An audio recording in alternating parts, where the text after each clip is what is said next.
आज इस वक्त सलीम सीधा मौजूद है। सलीम जी, कैसे देख रहे हैं ये जो आतंकवादियों ने किया, वहां पर जो सैलानी घूमने गए थे उनको किस तरीके से बर्बरता से उनके संग ये इस कांड को किया, गोलियों से उनको भूत दिया, क्या कहेंगे? देखिए, ये अगर हम अपने नज़रिए से बोल लेंगे तो ये गलत हुआ है, ये आतंकवादी हमला है, ये मानवता के खिलाफ है। लेकिन अगर आप इसको इस्लाम के नज़रिए से देखेंगे तो ये पुण्य का काम किया है उन्होंने, ये सवाब का काम किया है उन्होंने।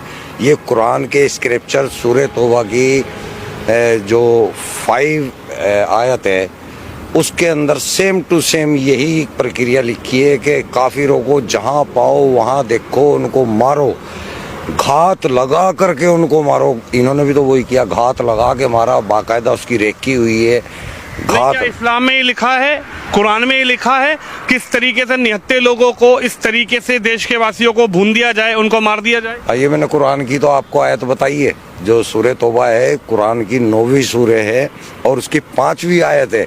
वहाँ पे ये लिखा हुआ है, सेम इसी तरह बर्बर तरीके से मारने का लिखा हुआ है।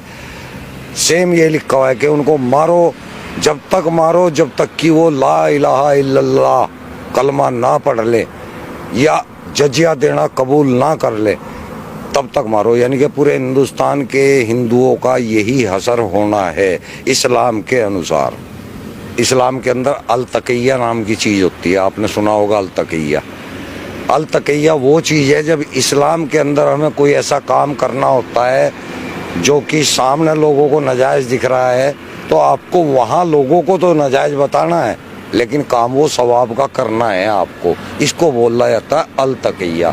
तो ये अल तकिया करते हैं, जो कहते हैं ना हिंदू मुस्लिम भाईचारा, ये अल तकिया है, ये कुरान के अंदर है, हदीसों के अंदर है। मुसलमानों को तो, मैं इंडिया के मुसलमानों की बात कर रहा, बाहर के नहीं।